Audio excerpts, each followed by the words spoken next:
Geithia na ngithicia ndo mwathani guku ni kwa githuri-ini kia Nungari. Karibu sana, njitagwo Evangelist Mercy Nungari na ndi muhonoku, ni nyendete mwathani na thank you ni tondu wa guthii na mbere na kunumirira. Nashukuru sana sana sana, na tunashukuru Mungu kwa sababu sasa unajua sisi ni familia ya jamii ya watu wote wa Kenya, na nashukuru leo kwa sababu kama vile mnajua niko na ministry ya prisons. Niko na mmoja wao ambaye tumeomba, Mungu ametenda, ametoka Kamiti prison, na ningetaka usikie tu maisha ya prison. Naomba na ninataka kuamini ya kwamba hii haitakuwa just a program, lakini transform na itatusomesha ama kutufundisha mambo mingi hasa ya maisha. Kwa hivyo nashukuru Mungu sana. Leo tuko na mchungaji na ndiye atatufungulia na maombi, na ukifungua na maombi mchungaji, utaanza historia yako hapo na mpaka wafike mahali ya kujua wewe umekuwa mchungaji wapi, kwa sababu nimesema umetoka magereza na sasa uko hapa. Umetoka gerezani, sasa uko hapa na wewe ni mchungaji. Karibu sana. Asante. Katika kifua ya mama. Asante. Asante. Na karibu sana. Asante. And feel free. Thank you. Mlembe. Moyo. Mlamu. Avolandi. Uzizai. Mbeya. Tuombe sasa. Asante Bwana mfalme wa falme, tunakupa sifa na kuhimidi jina lako mchana wa leo Ebeneza, maana wewe ni Mungu mwaminifu, Mungu mwema, Mungu mwenye upendo mwingi. Umetupenda upeo, ndipo umetupa nafasi na fursa hii Ebeneza kwa mbele zako mchana wa leo.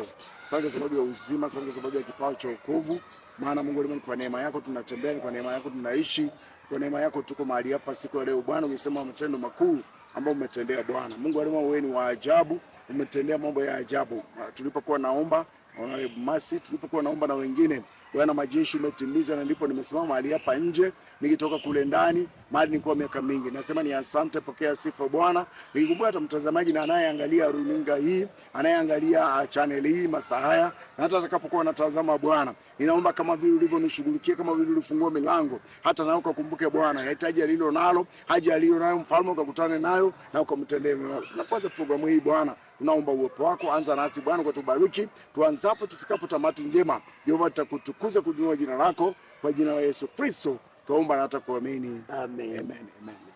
Asante sana mtazamaji. Acha nianze kwa majina yangu.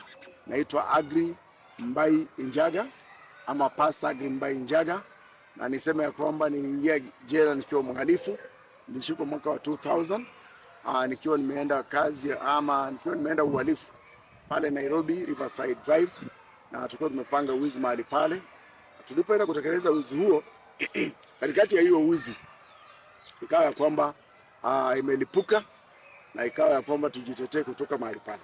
So tukajaribu kukimbia kutoka mahali pale. Nilijaribu kukimbia mchana saa 6 hivi nikiwa na suti na tai mchana, kwa hiyo Chiromo hiyo Riverside Drive, nakimbia kwa hiyo barabara.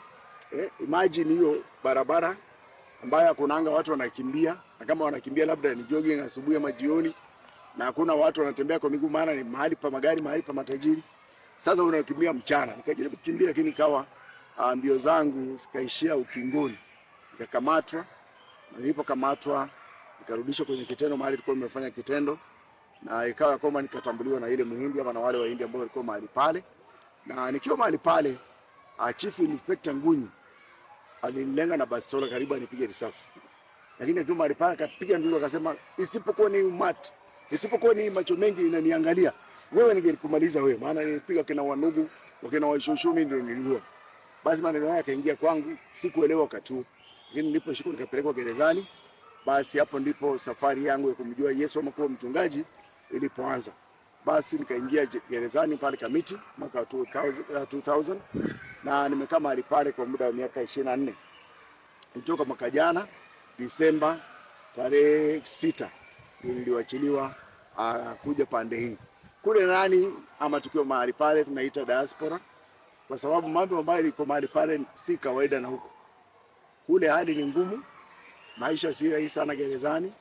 Watu wanafikirianga gerezani mahali parasi, hakuna raha mahali pale. Mahali pale ni pagumu sana, maana unapopelekwa gerezani, kitu cha kwanza ni kwamba uhuru wako wote umeondoka. Hautakuwa na uhuru wa kuona familia yako, hautakuwa na uhuru wa kwenda kwako, hautakuwa na uhuru wa kufanya kazi yako. Yani wewe si wewe tena. Utaenda mahali pale unakuta kwamba kuna mabadiliko na kuna sheria ambazo zimewekwa, ukae kwa mujibu wa hizo sheria. So nilikaa mahali pale, na nilipofika pale iko mwaka 2000. Kufika 2001 mwezi wa 6 nikaamua kwamba nipeane maisha yangu kwa Yesu. Nikaombea na mchungaji Bishop aliyepumzika Marando Morris Marando, kwa kutembea wakati huo. Wakati huo watu walikuwa wanaingia jela wengi. Alikuja tu na akawa ameingia yeye na watu wengine wawili, watu watatu.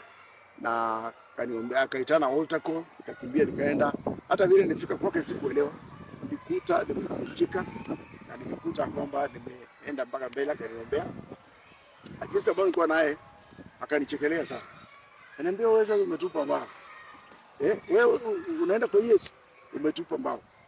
Nikaangalia nikamwambia heri nitupe mbao nichukue Yesu, kwa sababu kama mbao imetufikisha hapa, mimi sioni mbao ikiwa mzuri. Nikaamua kumfuata Yesu.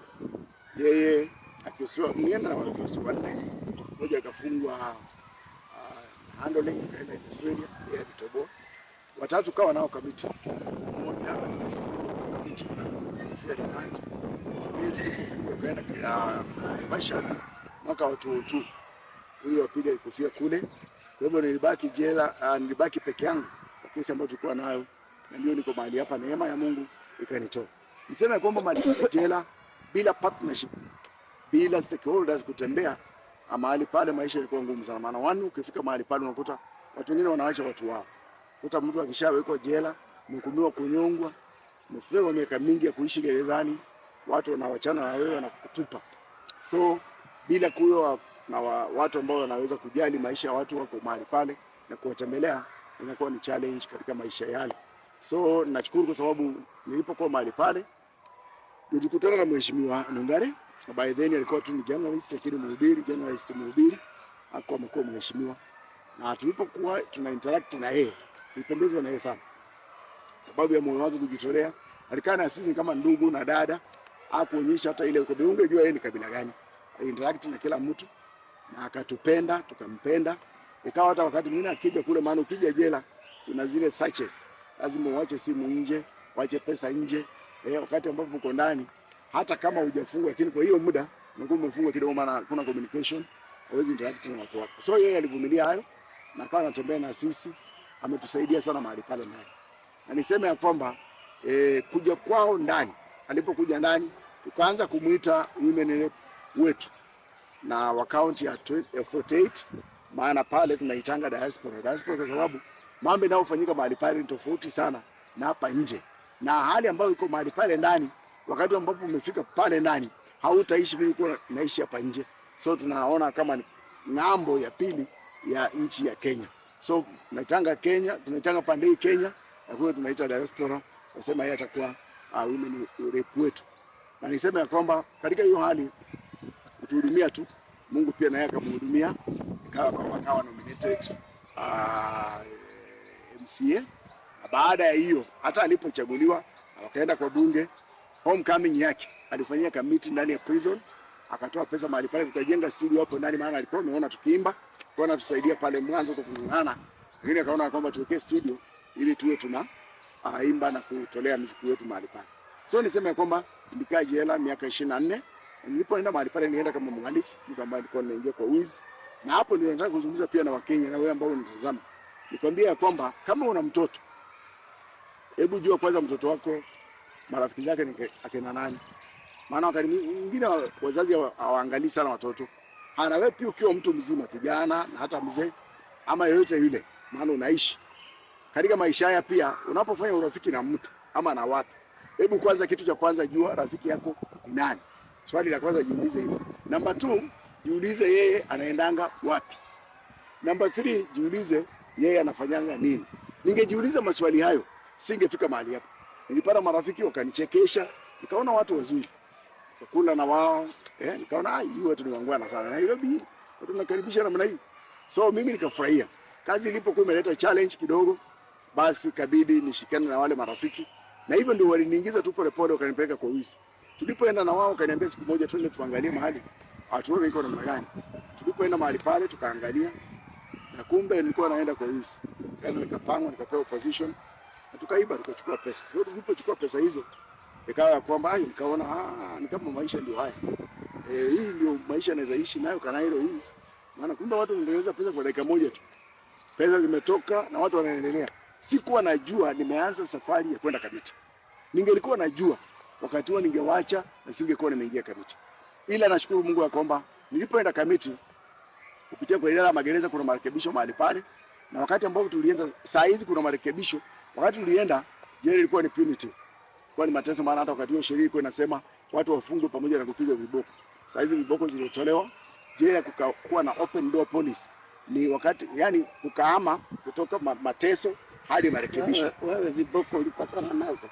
Viboko sikuwa nazo kwa sababu sasa nilikuwa nimekunywa kunyongo. Sasa maiti huwezi piga. Hiyo inaonekana kufa.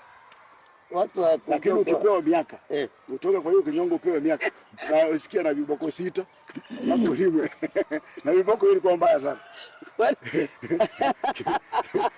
Viboko ilikuwa mbaya sana.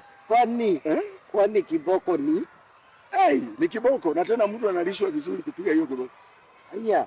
Mwenye anapiga kiboko napigwa, na unaweza pigwa hata kipigwa vizuri sasa hivi hata utapata watoto. Bati ilitolewa. Kiboko inatengenezwa na ile kiboko ya unaona ile mipira. Hipo. Unaona hipo? Ile mnyama inatengenezwa hapo kiboko noma sana. Alafu inatengenezwa mtu amekula vizuri. Huyo mtu mpaka akule sasa. Si mtu hivi hivi anapiga. So mtu wa kiboko alikuwa special. Kama wa kunyogana. Koti ndio inaandika. Koti wanasema huyu tunamfunga miaka hii pamoja na viboko fulani. So utapigwa unapigwa hiyo kiboko kipigwa mpaka uende kwa daktari kwanza. Hapo nifahamu kama uko sawa, maana unaweza kufia. Ilikuwa kiboko hatari sana. So tuseme unaambiwa umefungwa. Of course Kamiti ni from that years. Miaka kama 20, 30 kwenda mbele. Sasa hiyo na viboko. Sasa hii viboko ni 1 per year ama zinapakwa aje? Wanakupanga kulingana na vile umepiga. Wanaanza kupiga moja baada ya mwaka kwa sababu mpaka upone. Hiyo kiboko mpaka upone. Alafu hiyo kiboko unawekwa kwa msalaba. Naandikwa kama Yesu ulimiwa. Noma sana. This is not a loving matter. But unajua watu hawaelewagi maneno. Kwa hivyo watu wengi tunakuaga na wao. Ile siku nitarudi nitauliza nione mmoja alipigwa kiboko. Sasa wale wako ndani sahihi hata sidani. Sababu unajua ni miaka mingi zimepita. Tangu wa kiboko wewe ulipata? Nilipata lakini zikipata kidogo ikabadilishwa. Wakati koti ilisema corporal punishment ni constitution. Hata unaona hata shule hawapigi watoto. So hii ilisaidia. Lakini wakati ulikuwa ni kupaya sana. Kuna hiyo kiboko ilikuwa tisho. Kuna mambo ya kunyongo ilikuwa tisho. Maisha pia pale ndani ilikuwa tisho, maana maisha ilikuwa ni mateso. Si marekebisho.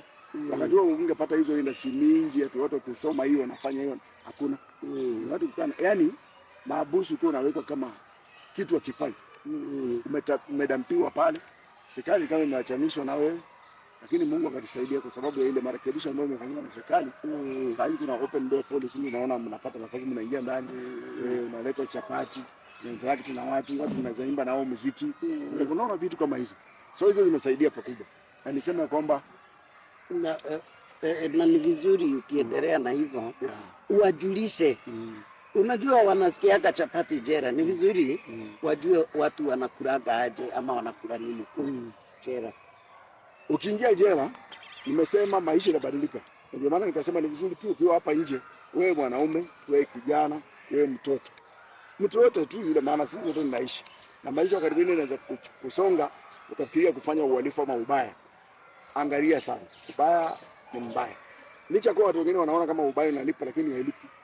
Maana ukiangalia zile miaka nimepoteza miaka 24 jela. Familia yangu niliacha kiwa changa. Nikakuwa namna hiyo bila baba, watoto wamekuwa bila baba. Sasa hivi ni watu wazima. Sasa hizi wewe warekebisha chochote. aidha labda kushauriana tu, maana sasa wamekuwa bila mimi kuwa mahali pale. So niseme number one, ukienda jela chakula hiyo unakula hapa nje imebadilika. Ukifika jela unapewa uji asubuhi kikombe. Na hiyo uji wakati unapewa, zamani ilikuwa ina sukari, sasa hiyo inataka sukari kidogo. Lakini zamani ilikuwa ni kafukafu tu namna hiyo. Alafu kutoka pale ana hii uji utauliza imepikwa hivi ama vile unataka. Hata kama ni maji unapita nayo namna hiyo, na hiyo siku umehesabu. Saa 7 utakula ugali na ukunywe na maji ya mboga. Kuna mboga lakini si mboga nyingi sana. Maana je, watu ni wengi. Kama ikamiti ina host zaidi ya inaweka watu zaidi ya 3000. Na sasa hao watu wote kuwapikia chakula inakuwa ni challenge kwa serikali. So wanapika kwa siku kidogo na maji. Ukifika mahali pale kuna mabounce kwa hiyo drum. Kila mtu uko anaitwa Peter Wesonga. Yaani ukifika watu kama wewe ni Waria, hata kama wewe ni Kikuyu, Mjaluo, kila mtu anaitwa Peter Wesonga. Unajua kwa nini anaitwa Peter Wesonga? Ni kwa sababu ukifika kwa hiyo drum unaambiwa wewe Peter Wesonga. Sasa kila mtu ni Peter Wesonga. Yaani wewe Peter Wesonga. Maana unasikia unafikiri utaongeza mboga, hakuna mboga. Enda huko mbele maana umechukua ration yako. So kila mtu ni Peter Wesonga kwa sababu ya kupita hapo kwa drum na kusonga mbele kwa ajili ya kukomboa muda ili wengine wakule. Pale jela pia ikifika jioni unakuta mnapewa ugali hiyo na maharagwe. Hiyo ndio diet kila siku. Hiyo ndio chakula kila siku. Asubuhi kauji, saa 7 hiyo maji ya mboga na kaugali kadogo. Ikifika jioni maharagwe na ugali. Hivyo kila siku.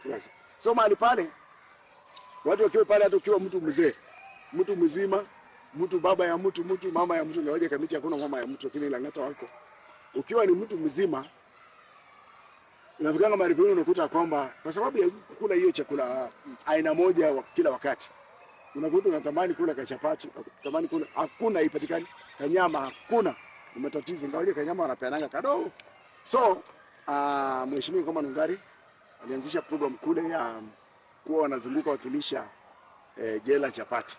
So wakati mimi unaweza kusikia women wetu wa 48 analeta chapo jela Kamiti. Na analisha jela mzima, watu wanakula chapati na sherekea kama familia, inakuwa ni furaha sana. Watu wakishika hiyo chapati, mwanaume mzima, mzee mzima alikuwa na boma yake.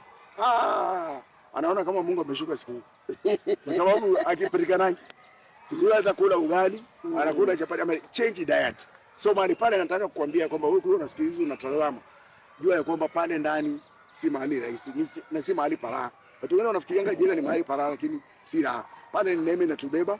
Pale ni serikali kwa sababu ya partnership na watu ambao ni stakeholders ambao well wishers, basi inafanya maisha yetu yanakuwa bora kidogo, ama inatusaidia tukiwa mahali pale ndani.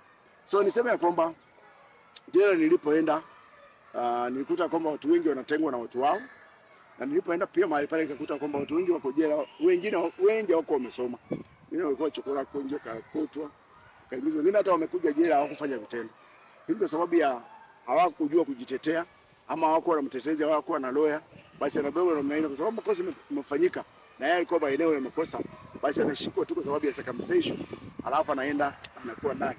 Na wengi wamezama hivyo, hawana msaada. Hata Nungari kuna wengine ambao wameshughulikia familia zao hawakuwa hawapatikani, anaunganisha mpaka wanakuja wanapatana na wao.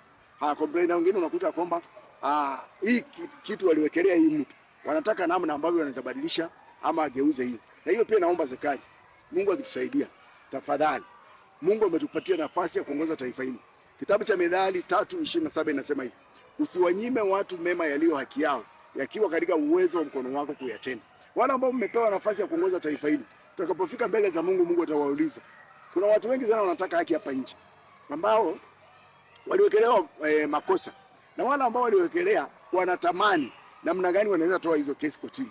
Tafadhali tunaomba serikali muangalie pia kitu kama hiyo. Watu hao ambao waliwekelewa makosa na wako pale ndani, wengine wamepitisha katika programs ambazo zimerekebika, wasikae tu ndani kushinda hapo. Wengine ni special support. Kuna wengine ni wagonjwa, kama ule kijana kwa hapa anaitwa Ndambuki, anaanguka kifafa, hata mwili yake imedhoofika, na hata hiyo kitendo aliandikiwa alitenda, hakutenda. Ni walichukuliwa tu juu ni maskini, na mama hata hawezagi kukuja awezagi kumwona, hawezi afford fare, huyo ni mtoto wangu. Yani kuna cases ambazo zingine zinataka kuangaliwa. There are those cases the government should revisit. Kwa sababu kuna watu wanaumia huko. Kuna zingine ni za kinyumbani.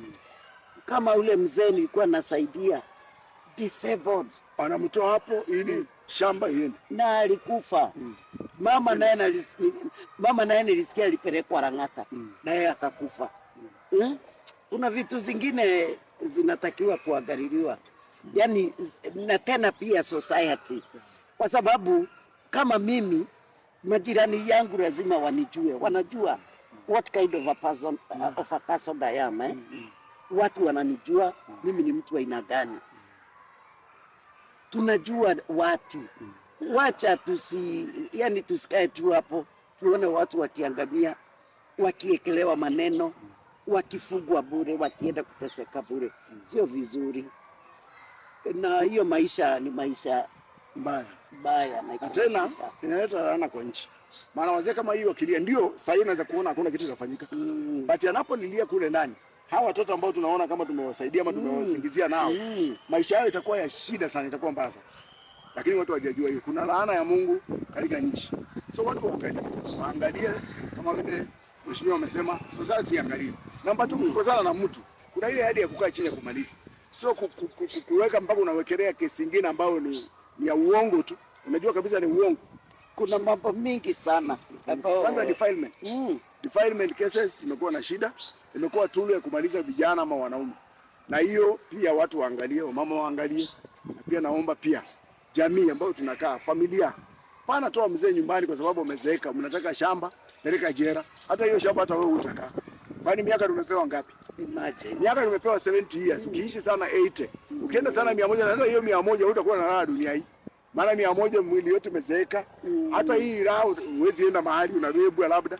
So tuangalie maisha yetu ya baadaye. Kuna maisha baada ya maisha haya. Na wakati tunafanya vitu hivi mbele za Mungu tutajibu. Itakuwa ni huzuni sana kwa sababu umetendea mtu hivyo ukifikiria, alafu baadaye mtaandamana na yeye kwenda mbele za Mungu, utasema aje? Na CCTV ya Mungu inaona kila kitu. Kama vile unachukuliwa saa hizi nionekane huko ama unione mahali huko, kwa Mungu kuna CCTV na kamera kuliko hii inamulika saa hii. So angalia ile unatenda, ile unawaza, ile unafikiria, ile una plan. Hebu angalia, je, una plan hiyo inatukuza Mungu? Kama si ya kutukuza Mungu, zungumzeni. Mtu anaweza kukosea, ndio makosa ya kawaida hii. Usimwekelee jambo kubwa mpaka aende kamiti, aende sijui ya gani, aumie huko, familia yake inaumia, watu wake alafu baadaye mtu anasema wewe nilidanganywa. Kwanza wa mama, wewe unadanganywa na mwenzako, unapeleka bwana jela. Baadaye unaanza kusema niliambiwa, nilidanganywa. Kwani wewe, Biblia inasema mwanamke mpumbavu anabomoa nyumba yake na mikono yake miwili. Tuwe werevu pia. Katika familia yako tukikosana, tuzungumze, tulekebishe na mambo yatakuwa mzuri. Na hata tukiwa tu hapo tumefanya programs mingi sana na Pastor Bayo, kama vile amewaambia, ni amekuwa pastor wa Protestant pale Kamiti, kwa sababu kuna Protestant, kuna Muslim, kuna Catholic na SDA. So Pastor Bayo amekuwa je mkubwa wa Protestant na amekuwa akifanya kazi nzuri, na mimi huwa nafanya na wote, hata Waislamu na watembelea, SDA na watembelea, Catholic wote, na tulikuwa tunashikana au viongozi wote wa makanisa wa madhehebu tofauti hizo zote umesikia. Na nashukuru Mungu kwa sababu ya serikali kupeana freedom of worship even in the prisons, na tumekuwa tukifanya reconciliations za families. Juu kuna mtoto alitumika pale ndio baba yake aende ndani, so akiwa mkubwa anaongea ukweli, ama mama anakaa anaona nilifanya vibaya, yeye anatutafuta, anakuja, tunakaa chini, tunaelewana. Wengine ni wazazi, huyo mtoto alisubua, labda mzazi akakasirika, so tumekuwa tukifanya hivyo. Hata wengine ni watu kukosana, na tunashukuru Mungu imekuwa ikifanya kazi. Kwa hivyo Pia ningetaka kuongezea ya kwamba hata wenye wanaona hii video wajue prison is real. Mtu achague marafiki. Unaweza jipata hapo juu ya marafiki na hata hasira, yani yale mambo inaweza kukuelekeza mahali pale. Please avoid. Though jela ni kama hospitali, unapatanga umejipata hapo, lakini kama ni kuhusika na mambo ya hiyo kuhusika katika mambo tofauti, ni vizuri tu kuavoid, kwa sababu ni maisha sio maisha mazuri, ni maisha baya sana. Unaishi na nguo moja uniform, sasa una feel aje? Sasa una change nguo. Saa hii nasikia ni kama nimezaliwa tena. Yaani mimi ni kama kanatoka dogo, siku kuweko. Nimezaliwa maana kwa miaka 24 maisha yangu ni kama ilikuwa imelala. Ila nashukuru ya kwamba nilipokuwa pale ndani, Mungu alinisaidia nikamjua kwanza. Hiyo ndio imenipa tumaini kubwa, hii imeniweka mahali pale. Hiyo ndio imefanya nikawa active hata ndani ya gereza. Kwa sababu Mungu baada ya kujuana na yeye kanifunza mambo ya Mungu. Nikasoma mambo ya theology sana pale ndani. Nimetoka kwa nikiwa na diploma kadhaa, nikiwa nabakisha kitu kidogo tu nifanye degree nimalizie. So katika hiyo hali niseme ya kwamba nimemuona Mungu ndani ya jela, maana kuna mabadiliko mengi sana ambayo tumefanya mahali pale sisi wafungwa, shikana na serikali, shikana na stakeholders kama kina Nungare, maana mahali pale sasa ni mahali watu wanaweza tolea muziki wao. Alipokuja jela ilikuwa tuna struggle sana kutoa muziki, akatusaidia. Watu wengi wametoa CD zao, hata mimi nina CD yangu inaitwa Njerelanga, na ndio maana niko mahali hapa. Njerelanga inamaanisha kwa Kiluya ninarudi nyumbani. So nilirudi, tuliimba na yeye. Licha kwa tuliimba na yeye moja karibika. Lakini ya pili tukatoa na yeye pia, na niko na hiyo wimbo. Zaidi ya mno pia niseme ya kwamba saizi ninapoangalia maisha hapa nje, miaka 24 nimekuta huko nje imebadilika sana. Naenda juzi nilienda nikawekwa na gari huko town usiku nikapotea.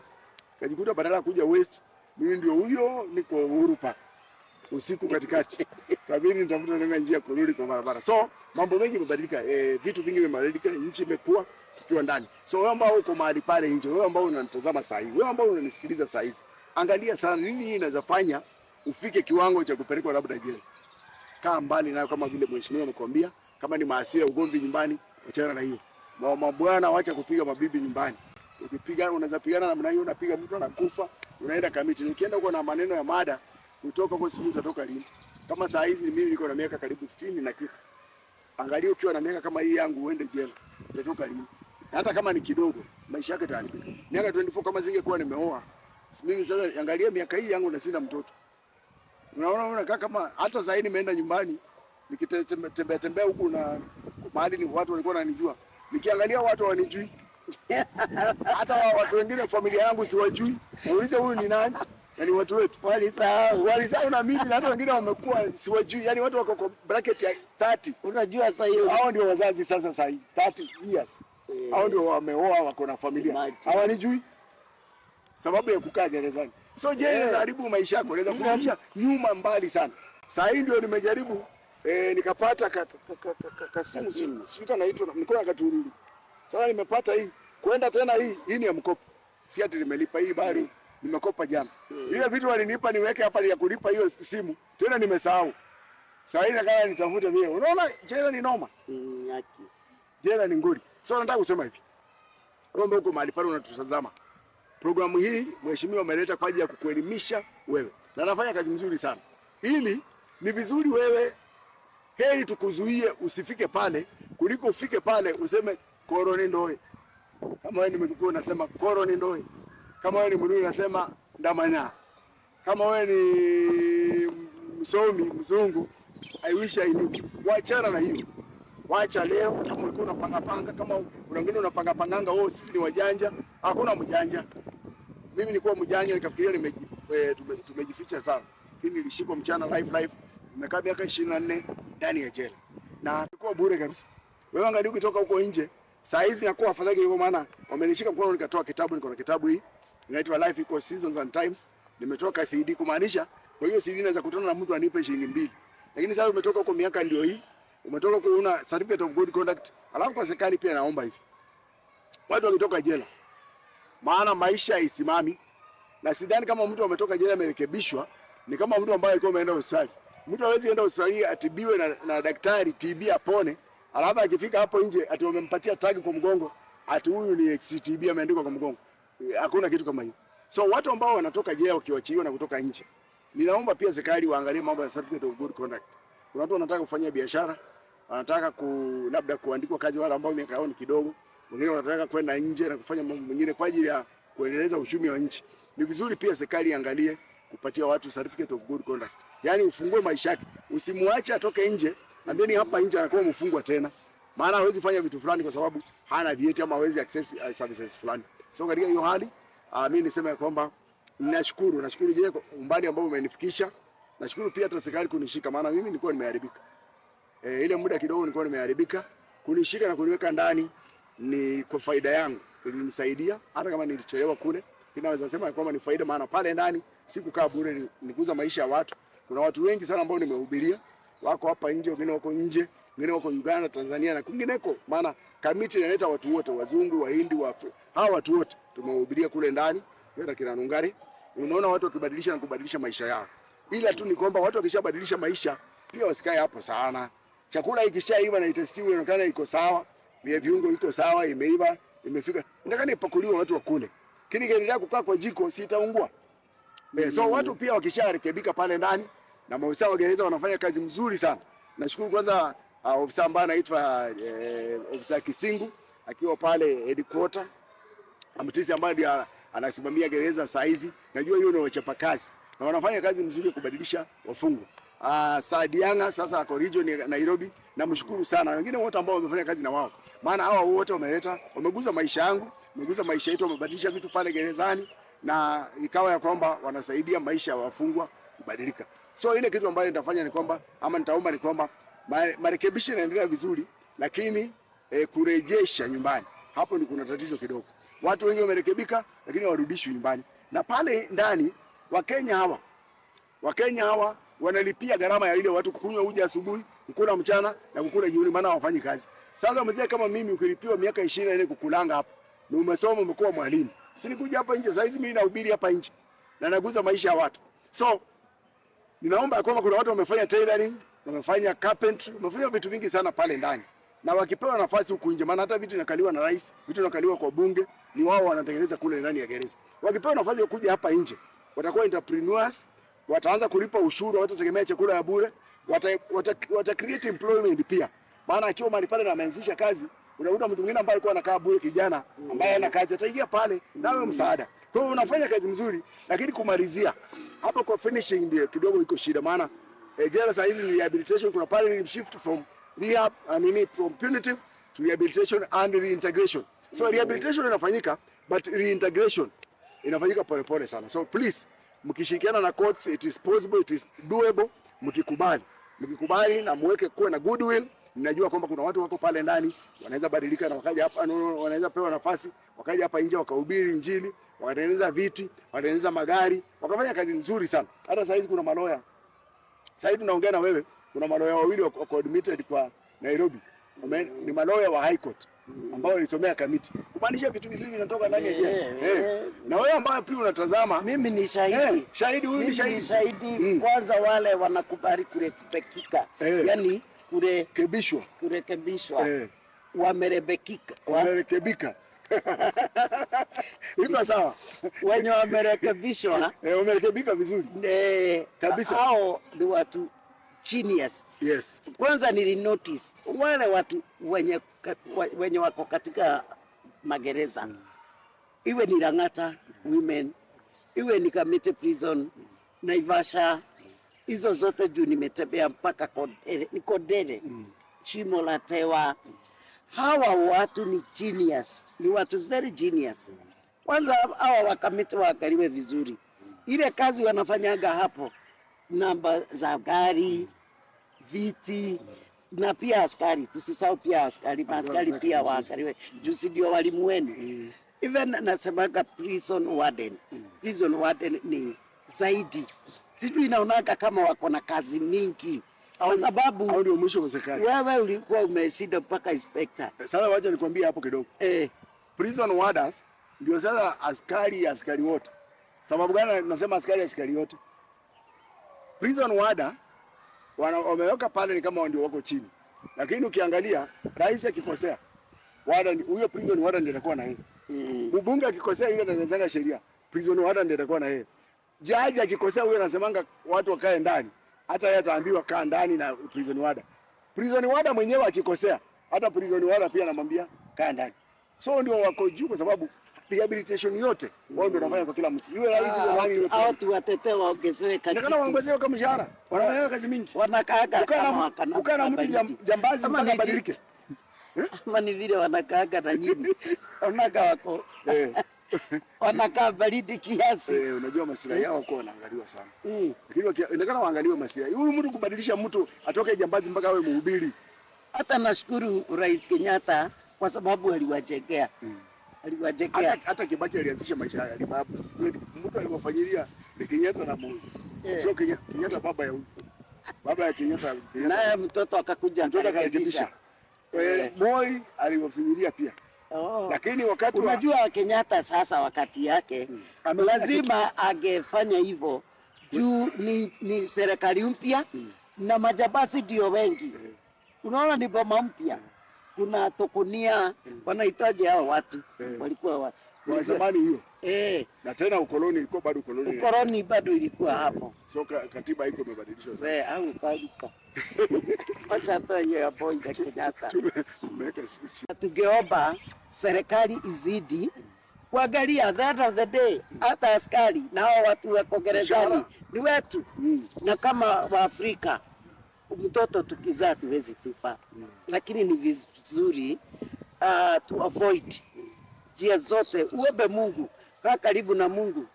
Unajua ukimkaribia Mungu kama vile Biblia inasema katika Isaya 55 hapo 5 yani mtafute Mungu maadali anapatikana. Yes. Na tu kuna watu kulira ngoma. Tumkimbie shetani. Na hata tukimbia. Tukimbie shetani na hata tukimbia. Tukimbie shetani yani na tumkaribie Mungu. Na yani mambo itakuwa sawa kwa sababu maisha ya gereza sio maisha mazuri. Pia nashukuru sana serikali kwa sababu ya kuturuhusu kuwa tunaenda kuhudumu mahali pale. Na hawa watu pia wamekuwa very serious people. Imagine mtu anaandika kitabu na ako gerezani. Hajui ataenda nyumbani lini. Anaandika kitabu. Wameandika vitabu, wamerekodi music. Amesahau kusema niliwapelekea kwa Skiza. Liberty Africa. Hujamaliza kuongea. Aya, hujamaliza. Ulikuwa na vile umemaliza. Sasa hii itakuwaje producer? Ati hajamaliza kuongea. Ndio namalizia dakika 2-3 tulisummarize. Sasa uko na maneno ni kama tutafanya mpaka part. Tutakuja round nyingine. Na sijafika vile nimetoka huko. Sasa Pastor Bai ameandika kitabu na sio yeye peke yake, wenye wote wamerekebishwa, wako na mambo wanafanya. Kuna wao wa kutengeneza gari mechanics, kuna wao wa rimu, kuna yani carpentry, waibaji, talent, acrobats, na wengi sana, first aiders, firefighters. Yes, ni watu wengi sana. So na hii tutakusupport. Hii lazima tutakusupport. Sasa tukimalizia nataka ujibu swali ukiongezea chenye utakuwa umebakisha. Lakini tutakata juu I think hata kanisa huko ukiambiwa ni sabiri ukatae kufika huko geti imefungwa. Na ukiwa unahubiri hesabu igongwe. Mahubiri kwanza roho asimame kwanza, tuende tuhesabu watu, tutarudi baadaye. Kwa sababu ile ina muhimu pale ni hesabu. Na ni diaspora pia si Kenya. Ni cover. Walikuwa ananiambia. Kwa nini Nogalina usalimiane Kenya na shidwa? Hapa Kamiti na hata wako karibu. Kushinda kwenu Kakamega. Yaani mnaniambia unaona hii ukuta? I think tutafanya show ingine juu utawapea story vile mpaka una miss kutoka nje. Unagojeka. Wacha kutoka hata giza, una miss giza. Unagojeka. Ukitoka nje uone giza, hiyo ni story. Watu watakuja wakuzunguke kwanza useme uliona nini huko juu. Giza. Imagine. Kuna mahali unapelekwa kuona mtoto mdogo. Hiyo ni story. Ukitoka huko ukuje umeenda bwana ilikuwaje? Maana hii mtu amekaa hapo miaka 10 na kitu aonaje nje? Unaanza kumwambia niliona mtoto mdogo. Ai, miaka ngapi kanakaaje? Wazima walikuwa na watoto. So kula nyuma. Alafu unasikia anagojeka. Yeye anajua si mgonjwa lakini ana miss tu aende nje. Lazima abebwe na hiyo basi ya Kamiti ama ya gereza ingine aende akiona. Yani atakuwa akipeana story, niliona kuna barabara mpya, kuna nini. Ajifamiliarize na nchi. Imagine. At least tu aona hiyo barabara inaitwa Thika Highway ati inakaaje. Noma. Kenya magawanya ukiwa ndani. County, wewe unaenda kwenu vitu vilibadilika. Sasa nilikuwa nataka tukimalizia bibi Sajera kamjua Mungu mara moja, na nilipomjua Mungu mara moja, Mungu alinipa mzigo wa kumuombea. Naye nikitoka nje alikuwa anaenda kanisani. So bibi yuko anaendelea vizuri sana, kule Western. Ni mama anakaa Ushago. Na akasema mimi siendi. Kule nyumbani ukiuliza, hata siko nimefanya harusi, nilikuwa nimeoa tu. Lakini ukienda kule yeye akizunguka huko nyumbani, anaitwa nani? Anasema Jessica Mbai. Wewe unaitwa nani? Mbai. Sasa jina langu linajulikana hata kanisani huko, linajulikana kila mahali, shule wapi. Lakini Mbai mwenyewe hawajamuona. Na yeye alikaa mpaka watu wakaanza kuona hii Mbai yako ni kama ako Haili tumbo. Kama ako Haili. Wewe unatudanganya. Mbai alienda jela wapi? Ni kama ako tu Haili. Naambia yeye Mbai yangu ako Nairobi anakujanga. Lakini wakiangalia ni miaka 20 anakujanga. Juzi ndio nilikuwa napiga na yeye story, nikamuuliza sasa. Kaniambia wakati mimi hata wengine wanaamini, walikuwa wanaamini wewe uko tu hapo na wadanganyana. Nasema hiyo ni Mungu alikufunika, maana tulipokuwa naomba hapa kama walikuwa nafikiria uko na kashukua Nairobi. Nilikuwa nakajua nilipotelea hapo. Unaona? So hii miaka yote amekaa namna hiyo, lakini Mungu amemlinda ako sawa. Na watoto wako salama. Na nashukuru kwa sababu nimeukuta. Na kuna mambo mengi pia nimebadilisha huko Western. Najua Western wanaamini hivi. Mtu akiwa jela vile unaona mnatutembelea, hatuwezi kuja tukule pamoja. Uende kwanza utolewe pingu. Yaani nikienda nyumbani, kama saa hizi nikienda nyumbani, nakana niende watafute kondoo, watengeneze hiyo mafi yake ile ya ndani. Na damu changanywe pamoja na madawa wanioshe. Nikitoka na kasuri kangu pande hii wazee wanakangojea wachukue, lakini niwaambie mimi ni mchungaji. Kondoo moja tu najua ilichinjwa na hata imechinjwa kwa ajili yenu, ni vile hamjajua hata hiyo wasee. Yesu Kristo. Na damu yake Biblia inasema ndani ya kitabu cha Ibrania 11 inasema damu yake ni mbichi, inanena mema hata leo juu ya maisha yangu. Naona so hiyo tulikubaliana. Sasa hakuna hiyo. Kwangu hakuna. Wanajua msimamo yangu. Maana nilitangaza kama babangu bado wako hai alikufa, mama alikufa. Nimeenda kama tayari hao walienda. So niliwatangazia kwa najua ndugu zangu wote, bibi anajua, watoto wanajua, hata mapasta huko wanajua. Huyo ni mchungaji anataka hiyo vitu. Maana kuna watu wengine walienda kwa hiyo, yani kwa hiyo mila sana. Mpaka tufanye hii ndio mambo hiyo msingi. Niliwauliza swali. Kutoka 2009 nilianza kuleta watoto wangu jela na bibi. Hata nafikiri wamekutana na wao, tunaimba na wao kanisani. Na wakikuja tunakaa na wao, tunakula, tunakunywa. Ile siku ya visit. Ya visiting. Nikauliza, hao walikuwa wanapebanga chakula mpaka Western. Bibi nilikuwa namwambia nipikie ugali ya nyumbani. Watu wanaona kama mimi ni wasimu. Kisingo siku moja alikuja akachukua mkubwa, alikuja akanikuta nakula. Sasa mimi nakupikia ugali hapa. Tena unasumbua mama kutoka Western na ugali analeta. Nikamwambia hii ya mama ni tamu sana. Si ya wanaume hivi wanapikanga hapa. Hii imepikwa mzuri. Na kweli ikifika pale. Si wameleta chapati na nini? Walikuja na ile tumboga tu nyumbani. Wale ambao tunashiki na wao wakikuja pale hata wasema wakuli chapati. Hii ugali wanataka maana imeiva mzuri.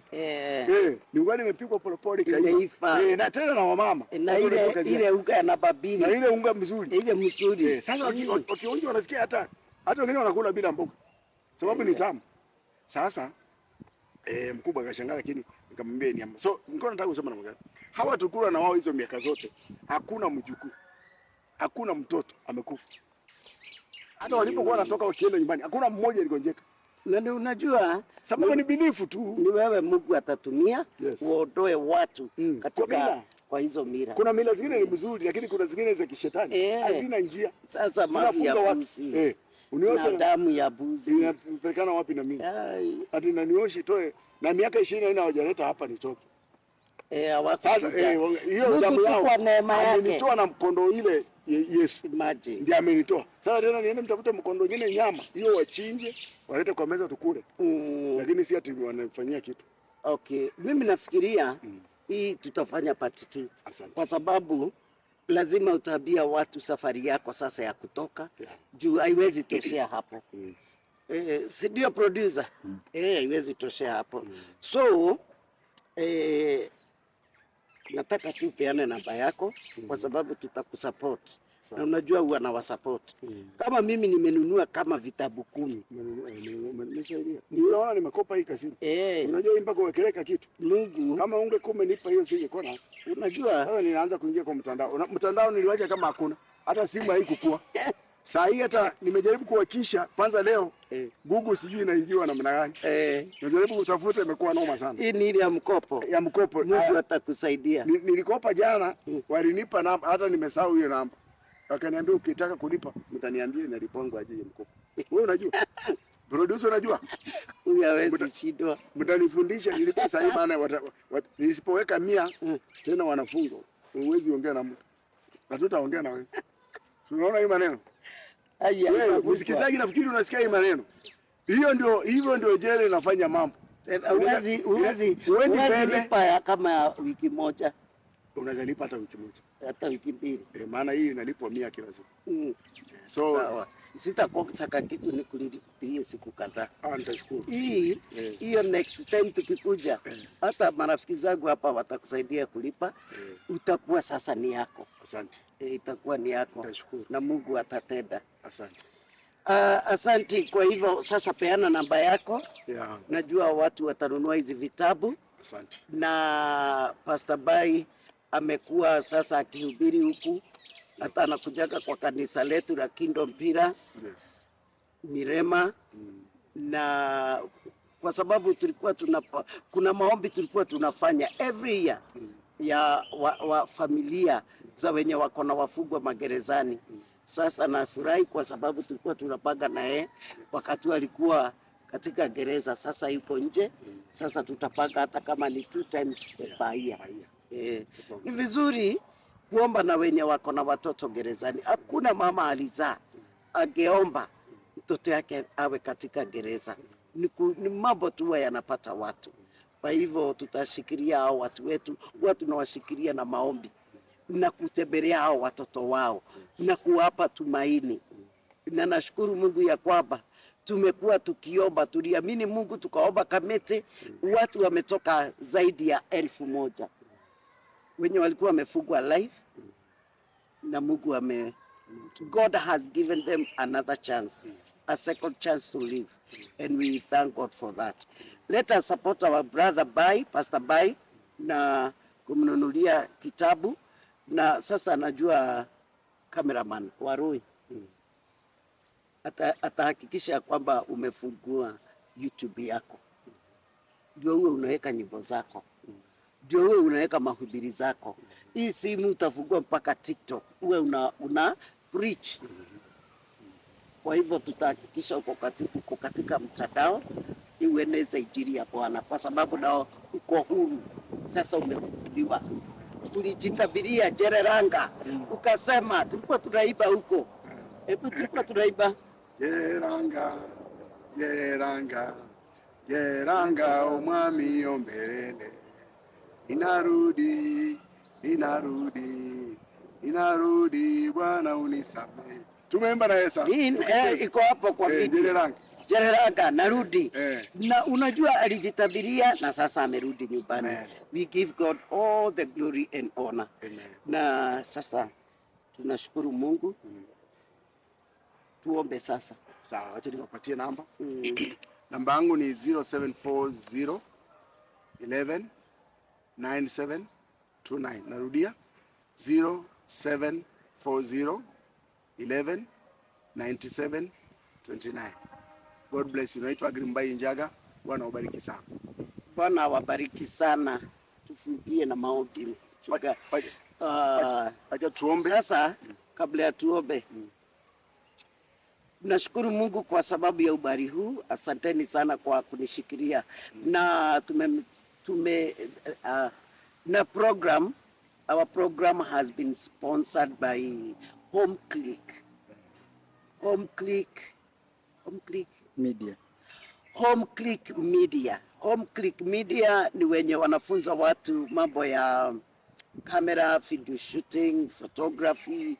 So unakuwa professional photographer, unafanya weddings, unaenda baby showers, unaenda birthdays, kila occasions. Siku hizi hata wewe umepata world, tuko digital.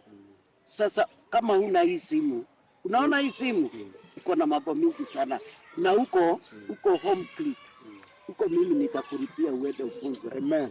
Ufunzwe mambo. Unaona baraka zinakuja. Uende ufunzwe, utajifungulia, utakuwa unajifungulia mambo hapo, mambo ya kamera. Asante. Si ndio? Asante. Na wanawekanga namba yao mahali pale, na hawalipishi pesa mingi. Kwa hivyo utaongea na wao, utaona namba yao hapo kwa screen. Home Click Media watakufunza uwe professional. Cameraman, photographer. Na siku hizi hii kazi mtu anajiandika. Watu wamefanya content kwa TikTok, kwa Facebook, wameanza kupata pesa. Na wewe unaona ni mhubiri. Sasa ukijua unafanya hiyo, unaweka hapo mafundisho, unaweka hapo. Kwa hivyo tunawashukuru sana. Story ya Bai ni kubwa sana. Labda kuna maswali mngetaka kuuliza na kujua kuhusu prisons. Nataka uandike hayo maswali yote. Part 2 tutakuja kujibu. Si ndio? Na Bwana wabariki sana. Pastor, tufungie na maombi. Acha tuombe. Asante Bwana mfalme, Mungu mkuu, mwenye uwezo, mwenye enzi, mtakatifu, na kuhimidi na kulinua jina lako. Nasema ni asante Ebeneza kwa umbali ambao tumefika Bwana, tumekuwa mahali hapa tukihojiana. Nasema ni asante kwa kipindi kizuri ambao tumeshare. Naamini mfalme, ujumbe huu umefikia watu wengi. Ujumbe huu utabadilisha maisha ya watu mahali pale, hata wale ambao Bwana majeshi shetani amewafunga kwa njia moja ama nyingine, labda anaelekeza katika njia mbaya ambazo zinaweza sababisha wakapata na mambo mabaya maishani. Tunafunga hizo njia Bwana, tukiomba Bwana ukawafungue watu wako, katende jambo jipya hata juu maisha kila mmoja anayetazama, atakayesikiliza mfalme, ujumbe huu ukaweza kubadilisha maisha yake. Na wale Bwana majeshi ambao Mungu arema wanalea wengine watoto, wanalea familia, pia naomba Bwana majeshi wacha maneno haya yakawasaidie, ili kuinua kizazi ambacho kitakucha wewe, kizazi ambacho kitakuwa crime free, maana hiyo ndio makusudi na mapenzi ya moyo wako. Pokea sifa Ebeneza. Naombea taifa letu, tukiombea mfalme nchi, wananchi wote naombea amani, naombea utulivu, hata uongozi naombea hekima na busara, maarifa wanapozidi kutuongoza ndani ya taifa hili. Watu ukatamalaki, ukatawale na ukaubariki Jehova Jireh Media. Mfalme tunaiombea, Mungu alemu ukaubariki, ambao wamenihost, ambao wamekuwa kinihoji kwa masaa haya, wacha ukaubariki na ukaongoze Jehova Jireh. Naombea pia mheshimiwa mfalme unamjua, unajua kazi ambayo amekuwa akifanya gerezani na anaendelea kufanya hata huku nje, kupatanisha watu ambao waliopotea. Ni kazi ambayo anafanya kwa moyo, ni kazi ambayo anafanya kwa bidii na juhudi. Mpatie nguvu na uwezo, panua mpaka zake Bwana, wacha ukaguze wengi, ni kwa ajili ya maisha yake, ni kwa ajili ya utukufu wa jina lako. Hata wale wote ambao wana support, najua kuna wengi ambao wanamsupport kutoka mahali hapa katika nchi hii, hata kwingineko katika diaspora. Naombea Jehova Jireh mahali popote walipo, wanaotoa fedha zao, wanaotoa mchango wao, wanaomuombea, wanaosimama na yeye kwa huduma hii, pia na wao Bwana majeshi naomba wasipungukiwe, ukazi kupanua mpaka zao, ni kwa ajili ya kazi nzuri ambao wanaofanya Bwana. Pokea sifa Bwana, tupe amani, tupe utulivu ndani ya nchi hii, na ukaturejeshe kwenye njia kwa utukufu wa jina lako. Zaidi ya mno Bwana, hata wapendwa ambao niliwaacha pale ndani walio magerezani, naombea pia na wao Bwana majeshi, nikiomba mfalme ukumbuke Kuna wale ambao wamebadilika maisha yao, wale wahubiri, kuna wale ambao wanafanya kazi nzuri, kuna wale ambao